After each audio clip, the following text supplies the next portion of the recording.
कहते हैं कि नंदोई चाहे उम्र में छोटा हो या बड़ा, उसके साथ हमेशा सम्मान से व्यवहार किया जाना चाहिए। हालांकि इस महिला ने अपनी ही ननद के पति के साथ कई बार संबंध बनाए, जिसका उसको कोई पछतावा नहीं है। किसी ने ठीक ही कहा है कि शादी जैसे नाजुक रिश्ते को चलाने के लिए पति पत्नी का न केवल आपस में जुड़ना बहुत जरूरी है, बल्कि एक दूसरे से संतुष्ट होना भी बहुत मायने रखता है। हालांकि मुझे अपनी शादी में दोनों में से कुछ भी नहीं मिला था। मैं अपनी शादी से बिल्कुल भी खुश नहीं थी। ऐसा इसलिए क्योंकि मेरे पति का व्यवहार बहुत ही उदासीन था। उसने मुझे कभी भी वैसा महसूस नहीं कराया जैसा कि मैं चाहती थी। वह न केवल अपने काम से बहुत बिजी रहता था, बल्कि उसके पास हमारे रिश्ते के लिए कोई भी समय नहीं था। मुझे अच्छे से याद है कि शादी के बाद से उसने मुझे कभी नहीं छुआ। वह मुझसे प्यार करने में सबसे कम दिलचस्पी लेता था। ऐसा नहीं कि मैं उससे पूछने की कोशिश नहीं की, लेकिन उसने बातों में हमेशा मुझे एक आलमतोड़ दिखती थी। मैंने एक बार उसके साथ अतरंग होने का भी पहल की, लेकिन अपना रिश्ता सही करने के मेरे प्रयास सारे खराब गए। इस घटना ने मुझे बहुत ही निराश किया। हमारी शादी बाहर से शांतिपूर्ण दिखती थी, लेकिन वास्तव में यह मेरे लिए गले का फांस बनती जा रही थी।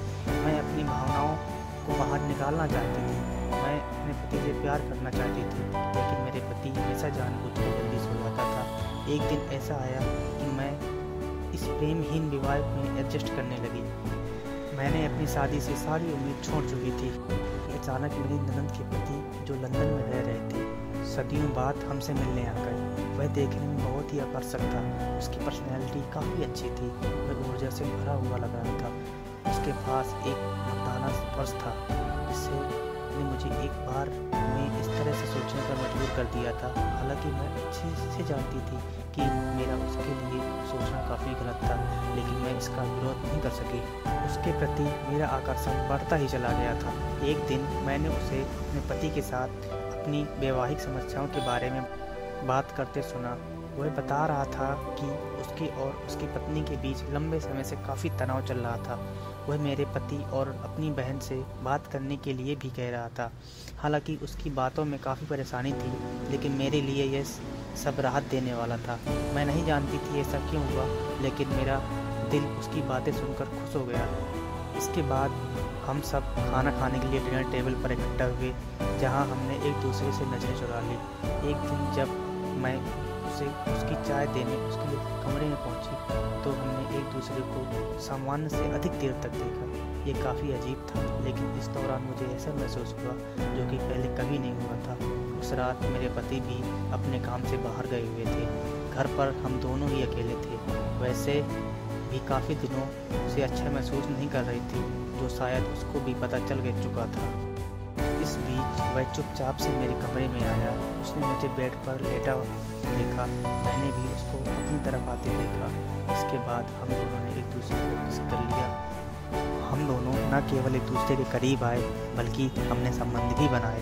हमने केवल एक दूसरे से प्यार किया। हमने इस दौरान कुछ भी नहीं सोचा।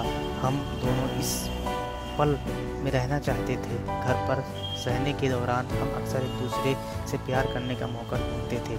यह हम दोनों के लिए काफ़ी अद्भुत समय था। मैं आखिरकार स्वतंत्र महसूस करने लगी थी। ऐसा इसलिए क्योंकि एक महिला के रूप में मेरी कुछ इच्छाएं थी, जो कि आखिरकार पूरी होने लगी थी।